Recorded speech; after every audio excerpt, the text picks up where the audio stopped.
Hello, welcome to study अगोरा। आज हम अपने नेक्स्ट 10 टॉपिक्स कंप्लीट करेंगे। So let's start. Durga Puja included in UNESCO's intangible heritage list. तो दुर्गा पूजा को इंक्लूड किया है यूनेस्कोस इंटेंजिबल हेरिटेज लिस्ट में। अभी आर्ट एंड कल्चर का टॉपिक है, तो हम एक बार में सारी इंटेंजिबल कल्चरल हेरिटेज देख लेते हैं। बुद्धिस्ट चैंटिंग लद्दाख की, छऊ डांस। अब छऊ डांस मैंने आपसे पिछले वीडियो में क्वेश्चन पूछा था कि कितने तरीके के छऊ डांस होते हैं प्रैक्टिस इंडिया के अंदर। तो 3 तरीके के छऊ डांस होते हैं। सरायकेला छऊ होता है, पुरुलिया होता है और मयूरभंज होता है। मयूरभंज होता है उड़ीसा में, सरायकेला होता है झारखंड में और पुरुलिया होता है वेस्ट बंगाल में। तो ये आपको याद रखना है, सरायकेला, पुरुलिया और मयूरभंज। कुंभ मेला है, नवरोज़ है, Persian New Year Navroz, Ramman Uttarakhand में। Traditional brass and copper utensils of Thatheras of Jandiala Guru. तो ये इंटेंजिबल वो होते हैं जिसको आप टच नहीं कर सकते, टेंजिबल वो होते हैं जिसको आप टच कर सकते हो। योगा है, कालबेलिया डांस है राजस्थान से। कुदियट्टम है संस्कृत थिएटर, तो ये याद रखना है, कुदियट्टम संस्कृत थिएटर है केरला का। और मुदियट्टू है रिचुअल डांस ड्रामा केरला का, तो ये दोनों हैं। रामलीला है, संकीर्तन है मणिपुर में और वैदिक चैंटिंग है। और अभी न्यूली एडेड दुर्गा पूजा है। तो ये 14 हैं हमारे इस समय। नेक्स्ट न्यूज़ है हमारी, V Anantha Nageswaran as the new chief economic adviser. New chief economic adviser appoint हुए हैं। अब हमें ये पता होना चाहिए कि ये चीफ इकोनॉमिक एडवाइज़र का ऑफिस है किधर। तो मिनिस्ट्री ऑफ फाइनेंस है, उसके नीचे डिपार्टमेंट ऑफ इकोनॉमिक अफेयर्स है, उसके अंदर इकोनॉमिक डिवीज़न है और उसके अंदर office of chief economic adviser है। एक चीज़ और आपको याद रखनी है कि ये जो चीफ इकोनॉमिक एडवाइज़र का ऑफिस होता है, ये कार्डर कंट्रोलिंग अथॉरिटी होता है इंडियन इकोनॉमिक सर्विसेज का। तो ये आप याद रखिएगा। बाकी इकोनॉमिक सर्वे आ गया है और बजट आ गया है, तो वील सी उसमें से क्या इंपॉर्टेंट टॉपिक्स हैं प्रीलिम्स के लिए, both for UPSC and state public service commissions. Next topic है हॉर्नबिल फेस्टिवल। तो नागालैंड में सेलिब्रेट होता है, नागा कल्चरल फेस्टिवल है ये। It is also known as festival of festivals भी बोला जाता है। Homage to hornbill, the most admired and revered bird for its grandeur and alertness. तो होमेज है हॉर्नबिल बर्ड के लिए। इस साल इसे कॉल्ड ऑफ किया because due to COVID and there were some disturbances in Nagaland, that's why it was started in 1963 में start हुआ था। और India is home to 9 species of hornbills. 9 species हैं हॉर्नबिल्स की जो इंडिया के अंदर है, लेकिन जो अरुणाचल और केरला की जो स्टेट बर्ड है वो ग्रेट हॉर्नबिल है। तो ग्रेट हॉर्नबिल की फ़ोटो मैंने यहाँ इंक्लूड कर दिया, आप देख लीजिए, ये है ग्रेट हॉर्नबिल। और ये है हमारे कस्टमरी डांस हो रहे हैं नागा कल्चरल फेस्टिवल हॉर्नबिल में। ये 1 to 10 दिसंबर होता है एवरी ईयर, इस साल नहीं हुआ। नेक्स्ट न्यूज़ है ग्लोबल हंगर इंडेक्स। अब ये इंपॉर्टेंट है कि किसने निकाला है, कंसर्न वर्ल्ड वाइड और वेल्थ हंगर हिल्फ, ये एनजीओ हैं, इसने निकाला है। रैंक ऑफ इंडिया है 101 आउट ऑफ 116। तो काफ़ी ख़राब रैंकिंग है, लेकिन इसमें इंपॉर्टेंट ये है कि किसने निकाला है, कंसर्न वर्ल्ड वाइड और वेल्थ हंगर हिल्फ। और इसमें पैरामीटर्स क्या ये चेक करते हैं, तो अंडर नरिशमेंट चेक करते हैं, चाइल्ड वेस्टिंग चेक करते हैं, चाइल्ड स्टंटिंग चेक करते हैं और मोर्टेलिटी चेक करते हैं, चाइल्ड मोर्टेलिटी। तो ये 4 पैरामीटर्स आपको याद रखने हैं क्योंकि ये पूछे जा सकते हैं। और दूसरी बात ये है कि ये जो डेटा लेते हैं वो नेशनल गवर्नमेंट्स का डेटा लेते हैं, लेकिन इंडिया के केस में इन्होंने केवल एक ही पैरामीटर का डेटा लिया है, तो इतना एक्यूरेट नहीं है ये इंडाइस। लेकिन फिर भी हमें इम्पॉर्टेंट है क्योंकि हर साल ये आता है ग्लोबल हंगर इंडेक्स। तो इस साल का ये है डेटा 101 आउट ऑफ 116। अब इन्वायरमेंट की एक न्यूज़ है, लेंटेना कैमेरा। ये है क्या, इन्वेजिव स्पीसीज़ है, ये देख लीजिए, ये है लेंटेना कैमेरा। ये फ्लावर है लेंटेना कैमेरा और ये एक इन्वेजिव स्पीसीज़ है जो कि ट्रॉपिकल अमेरिकाज़ और कैरिबियन में और अफ्रीका में पाई जाती थी, लेकिन अब ये इंडिया के अंदर और इंडियन सब कॉन्टिनेंट के अंदर काफ़ी वाइड स्प्रेड है। It is toxic to livestock, तो ऑब्वियसली लाइफ स्टॉक तो इसे खा ही नहीं सकता। It is non edible for them. इसके साथ ये क्या करता है, crowding out agriculture and grazing lands. ये हर जगह इतनी स्पीड से इसके सीड्स इतने ज़्यादा डिस्पर्स होते हैं, इतना ज़्यादा पोलन होता है इसका कि इजीली कहीं भी स्प्रेड कर जाता है और बहुत टाइम तक इसके पोलन एक्टिव रहते हैं। और फिर ये they start into from seeds they become plants और एकदम पूरा एरिया कवर कर लेता है। आज की तारीख में आप नॉर्थ में जाइए, साउथ में जाइए, ईस्ट में जाइए, वेस्ट में जाइए, लेंटेना कैमेरा आपको हर जगह मिलेगा, but it's not a very useful weed. It is pest to citrus industry. अब इसका ये न्यूज़ में इसलिए है क्योंकि देर आर प्लान्स कि इसको हम हटाएं फॉरेस्ट में से। 70,000 हेक्टेयर्स फॉरेस्ट को क्लियर करना है BRT Biligiri Rangaswamy temple tiger reserve में। और ये बट आप याद रखिएगा, ये यूबिक्यूटस है, ये पूरे इंडिया के अंदर फैल चुका है। आप चाहे कॉर्बेट जाइए, चाहे आप बांदीपुर जाइए, आपको लेंटेना कैमेरा मिलेगा। और ये बहुत ज़्यादा इट्स लाइक इसके अंदर कोई भी पक्षी अपना घोंसला नहीं बनाता, कोई भी एनिमल के लिए यूज़फुल नहीं है। इट्स वेरी हार्मफुल, लाइक साल के पेड़ होते हैं, इट्स लाइक दैट, किसी को छाया नहीं देता वो। तो ये लेंटेना कैमेरा पूछ सकता है क्योंकि UPSC की आदत है कि इस टाइप की चीज़ें पूछे वो। हिमालयन एटल पे क्वेश्चन आया था कुछ साल पहले, last to last year. Olive ridley turtles ये न्यूज़ में है। अब ये most abundant of all sea turtles है, पैसिफिक और इंडियन ओशन में पाए जाते हैं।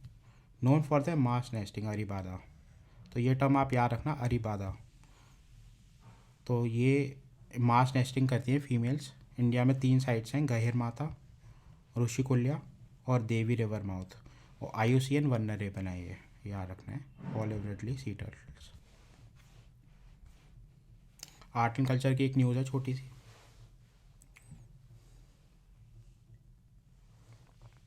तोलकप्पियम। तोलकप्पियम है क्या? तोलकप्पियम एक बुक है, किसने लिखी? तोलकप्पियार ने। बुक किस पर है? तमिल ग्रामर पर बुक है। But it also provides insights on the political and socio economic life of the people during Sangam age. अब ये संगम एज की बुक है, तो ये इसमें तमिल ग्रामर के बारे में तो है ही ये बुक, लेकिन इससे सोशो इकोनॉमिक लाइफ और पॉलिटिकल लाइफ संगम एज के टाइम में हमें पता चलती है। And goes back to around first millennium BC। तो फर्स्ट मिलेनियम BC, तो संगम एज आप देख लेना, it's very important. Sangam age इस साल के लिए काफ़ी इम्पोर्टेंट है।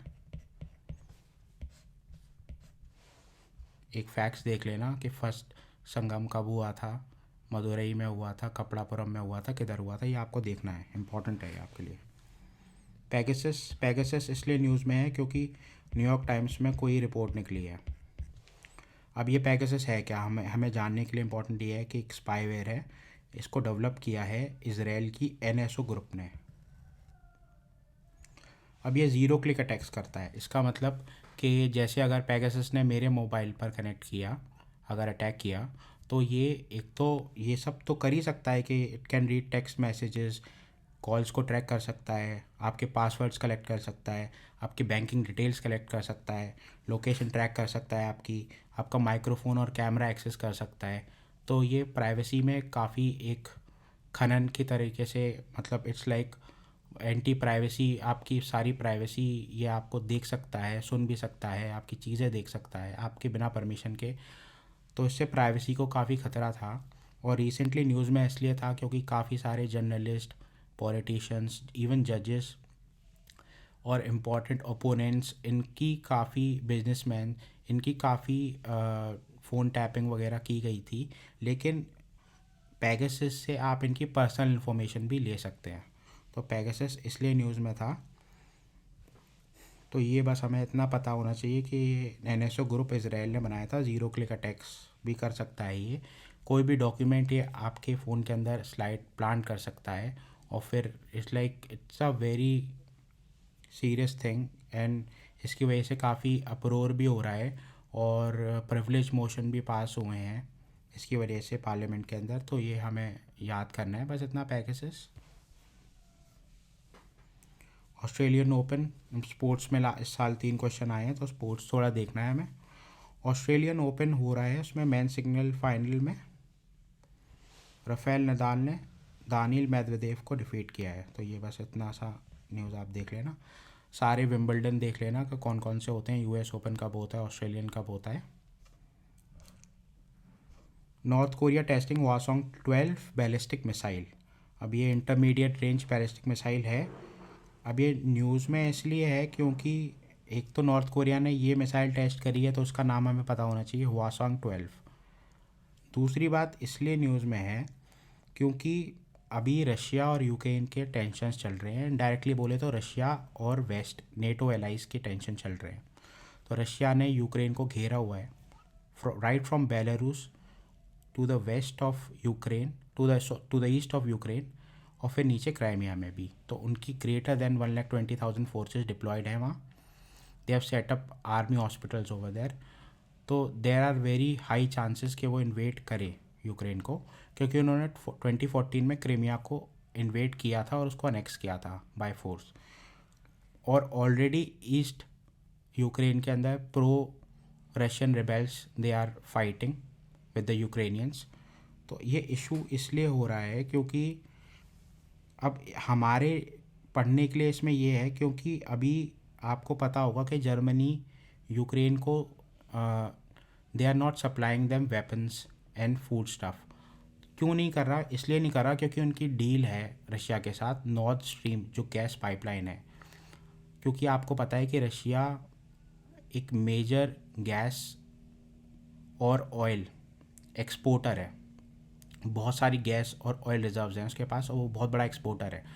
तो जर्मनी के लिए उन्होंने एक नॉर्थ स्ट्रीम 2 गैस पाइपलाइन बनाई थी जो रशिया से गैस सप्लाई करती थी जर्मनी में। अब प्रॉब्लम ये हुई कि जब बाइडेन एडमिनिस्ट्रेशन आया तो बाइडेन एडमिनिस्ट्रेशन ने सबसे पहले जर्मनी को रिलैक्सेशन दे दिया कि जर्मनी की जो नॉर्थ स्ट्रीम पाइपलाइन थी उसके लिए, क्योंकि वो गैस रशिया से ले रहे थे, तो अमेरिका उन पे सैंक्शंस नहीं लगाएगा कार्डसा के तहत। कार्डसा, ये आपने सुना होगा, न्यूज़ में है CAATSA, countering America's adversaries through sanctions act. इसमें ना अमेरिका सैंक्शंस लगाता है, अलग अलग तरीके के सैंक्शंस लगाता है। ट्रैवल रिस्ट्रिक्शंस लगाता है, इकोनॉमिक सैंक्शंस लगाता है, ट्रेड रिस्ट्रिक्शंस लगाता है। तो उन्होंने जर्मनी, बाइडेन एडमिनिस्ट्रेशन ने जर्मनी को तो रिलैक्सेशन दिया, लेकिन अभी कुछ दिन पहले की न्यूज़ है, उन्होंने इंडिया से पूछा कि आप अपनी S-400 ट्रायम्फ जो आपने इंडिया और रशिया ने जो डील करी है, ये सिस्टम है S-400 ट्रायम्फ का, तो ये जो डील आपने करी है रशिया के साथ, आप इसको रिवोक कर दो, क्योंकि आप फिर कार्डसा के अंदर आ जाओगे और हमें सैंक्शंस लगाने पड़ेंगे। तो इनडायरेक्टली बाइडेन एडमिनिस्ट्रेशन ये कह रहा है इंडिया से कि आप इसको एक बार रिव्यू करो और इसको हो सके तो रिवोक करो, अदरवाइज़ आप पे सैंक्शन लगाए जा सकते हैं।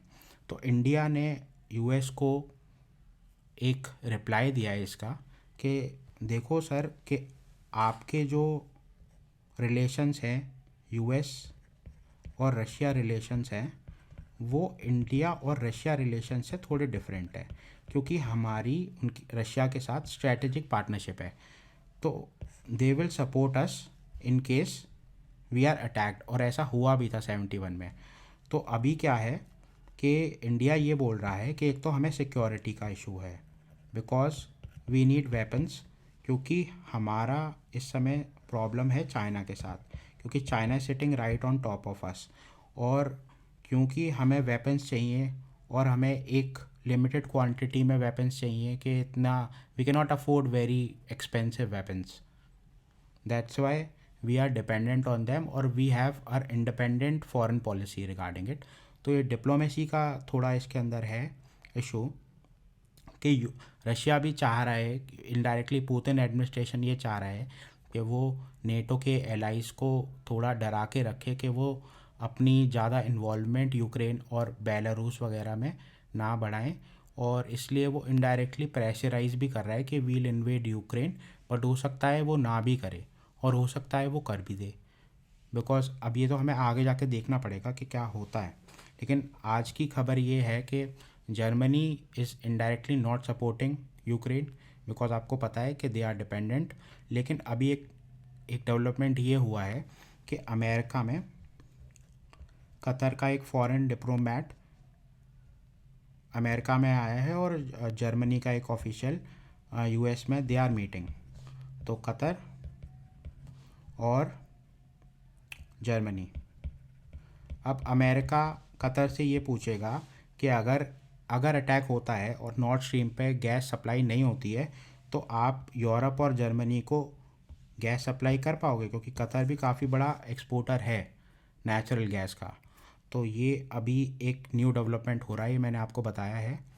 तो ये आप देख लेना, थोड़ा आईआर में इम्पॉर्टेंट है, क्योंकि कभी कभार ये पूछ लेते हैं कि इंडिया रशिया रिलेशंस, उसमें आपको पता होना चाहिए कि स्ट्रैटेजिक रिलेशन क्या होती है, यूएस के साथ कैसी है इंडिया की, रशिया के साथ क्यों डिफरेंट है, हम इतना रिलाई क्यों करते हैं और क्यों हम डिमांड कर रहे हैं कि हमारी जो डील है S-400 ट्रायम्फ वाली, इसको आप रिलैक्स करिए, क्योंकि आपने जर्मनी की नॉर्थ स्ट्रीम को भी तो रिलैक्स किया है, तो आप हमारी क्यों रिलैक्स नहीं कर रहे हो।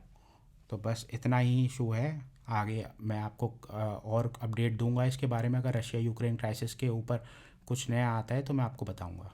ठीक है, thank you, have a nice day.